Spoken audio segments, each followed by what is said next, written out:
What's up, guys? Archaic Zeus, and this is going to be a quick look at Unholy Heights, which is actually one of my, honestly, favorite games and certainly one of my guilty pleasures.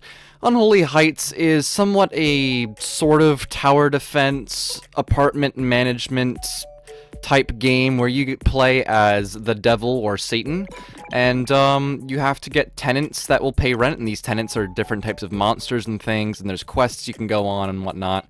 And I actually just really enjoy this game. There are, of course, certain things, certain strategies and whatnot that you need to, incorporate into the game. But overall, it's a pretty simple game. I like the charming animations for sure, for one. The animations in this game and just the art style in general are very charming and anime-based. This is a game made by a Japanese indie developer. And I have spent hours upon hours upon hours of this game just basically trying to get all the achievements because I actually want to get 100% on this game on Steam because it is just that much fun. So this is the apartment menu type thing. It's probably going to be a shorter quick look, but I do want to show you guys a couple of things. This is the apartment menu kind of thing. You can go through the different rooms and whatnot. So we're in room 103 with our tenant up here. It tells you what kind of profession they have. So Pioyon or whatever is a clown, and apparently he just went to work. He's performing at the park currently. And let's see what else. We can, and these are all the different things you can upgrade and whatnot in the room. You can change the rent and the satisfaction of the room for that cheapie and whatnot. Those things are called cheapies. I do want to get, let's see, get a symbol. I want to try and get, where is it? And I don't want the chimera. I want elementals, I think, and what else? What's this? Demi-humans. Actually, let's do the demi-humans. I like that idea. So let's see if we can't get ourselves a demi-human in there. And, yeah, basically this is what the game takes place with and stuff. And you accept these quests and whatnot. And, well, I'll show you when it happens. Let's see if we can't speed up time a little bit and get things started. Start getting things interesting. Oh, the Gossip Guild is approaching. We have everyone in our house. So, when you either accept a quest or a random encounter happens, you will get a event like this where you have to defend your gold from... They have to defend them from getting up here, which is where the wave defense game comes in, kind of deal. So you have to make sure that they don't get up there. And then if they get up there and they walk and they are able to escape, they get a portion of your gold. I'm not entirely sure how much. But they get a portion of your gold, and you fail the quest. You have to take the quest again and stuff. But yeah, you click on the, you knock on the doors, you knock on the doors, tell your tenants to come out and defend and attack. So let's see if we can't get this quest finished here. Like I said, this is one of my favorite games of all time, which is actually really funny. It's definitely a guilty pleasure, I'll have to say that. It's almost 110% a guilty pleasure. And the other thing, too, is that there is a reproduction thing. I'm so glad that these things are just happening one after another. This is really good. It's like a reproduction type thing.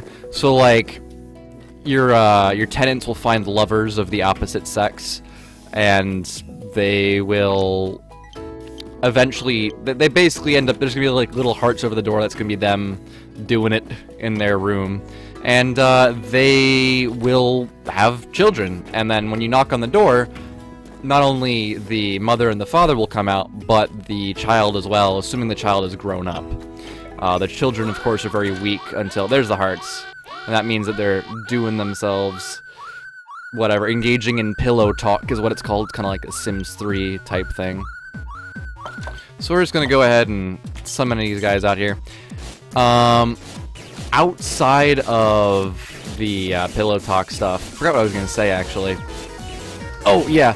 The little sound effects can get really annoying. The soundtrack is somewhat charming, sort of, but it gets very old very quickly. It's noisy, 110%. It's very noisy, especially when you start speeding up and everyone's just... Because even when they have a kid, they just do it all the time anyways. These creatures, these monsters just fuck all the time. So, you can also lock the doors and stuff, as you see there. It's also an extremely simple game. You don't use any other buttons other than your mouse. Left click, right click, that's it. Absolutely nothing else. But yeah, the little sound effect of, you know, them doing it in their room is just, oh my god, especially when you have extra floors. I think you can get up to 4 floors in your apartment hotel complex thing. And then when you have, like, everyone filled, it's just like, holy crap. No idea what that moon's problem is, or the sun's problem is, but looks like it's gonna rain here shortly. And certain creatures, and let's actually take a look, let's take a little step here in the bestiary. And if you look, it says that demi-humans aren't interested in the devil. So human-like, demi-humans hate demons. Demi-humans will automatically come to like the devil. However, when a resident dies, their distrust grows. So basically, you just have to make sure that you don't lose fights at all with any of your monsters for the demi-humans to just kind of enjoy the devil. And overall, they will get... You unlock different monsters and things. I've never actually gone down the demi-human tree. I've gone down the demon tree, and the demons dislike the demi-humans. What a surprise. The elementals don't like the abyssals and vice versa. The undead, I don't think, have anything specific. And the chimerae are, I don't think, are any, yeah. They're not, the undead and the chimerae aren't too difficult, and the cheapies aren't really, it doesn't really matter. It's kind of all the same. So you only have to worry about, so you'd have to pick demons or the demi-humans, or you have to pick the elementals or the abyssals. You can't have them both. It's very hard to have both of them. So right now, with this quote playthrough or save file or whatever, I have picked the demi-humans, and I'm thinking I might end up going with the, I'm not entirely sure yet. Uh-oh. And of course there are different attack types and such that do... that wasn't good.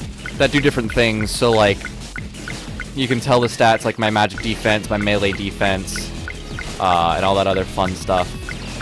Mages are of course weak to melee. Ooh, how'd that one die? Jesus. That's not good. Gonna make you come out there.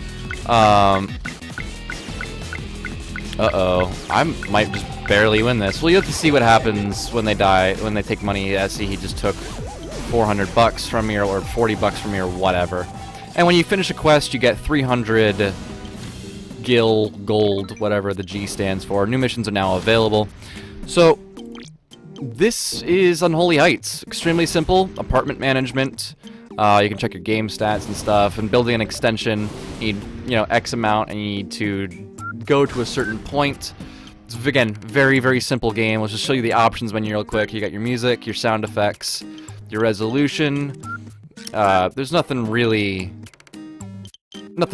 fancy schmancy. So yeah, this was Unholy Heights, and thank you guys so much for watching. I hope you liked it. Don't forget that like and subscribe button if you enjoyed it and you want to see more stuff like this. And hopefully you out and get this game, because this game is certainly deserving of it. It's just a fun distraction, I'd say. 110%. Thank you guys again so much for watching. I'll see you next time. Bye-bye now.